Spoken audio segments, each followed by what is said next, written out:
పేరు రామారావు.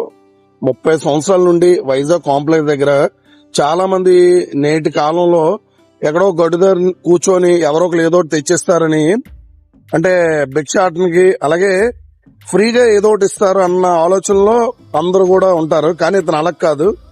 ఈయనకి ఉండడానికి కూడా ఇల్లు లేదు, అలాగే ఒక కాల్ కూడా లేదు. అయినప్పటికీ 30 సంవత్సరాల నుండి రామారావు గారు ఎవరి మీద ఆధారపడకుండా ఇలాగా చిన్న చిన్న పనులు చేసుకుంటూ జీవన పోరాటం చేస్తున్నారు.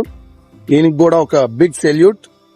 ఇప్పుడు సమయం 4 అవుతుంది. ఈ 4 టైంలో ఇక్కడ చిన్న టీ షాప్ ముందు ఇలా రోడ్డు ఏదైతే చెత్తతో ఉందో దాన్ని ఇలా క్లీన్ చేసుకుంటూ శుభ్రం చేస్తారు.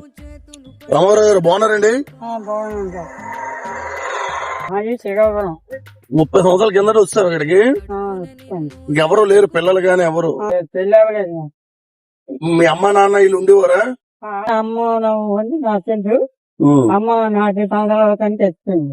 ఇంకెవరు లేరు, మేము ఉన్నాం. ఓకేనా? నువ్వు ధైర్యంగా ఇలాగే వెళ్ళు. ఓకేనా?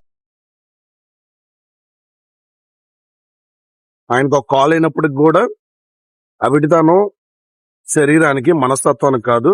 ఈ ఏజ్ లో కూడా ఈ తాతగారికి అయితే ఇప్పుడు tongue cleaner, brush, tooth paste, coconut oil, అలాగే ఒక షార్ట్, బ్లాంకెట్, కష్టే ఫలి అన్నట్టుగా జీవన పోరాటం చేస్తున్న ఇటువంటి వృద్ధాప్యం అలాగే అంగవైకల్యంలో ఉన్నటువంటి ఇతనికి మనం ఈ రోజు ఇది ఇవ్వబోతున్నాం.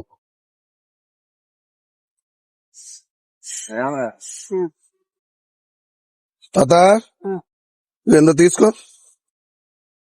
సో ఇందులో షార్ట్ ఎక్కడ ఉంటావు? ఇల్లేది ఉందా? ఎక్కడ పడుకుంటావు మరి?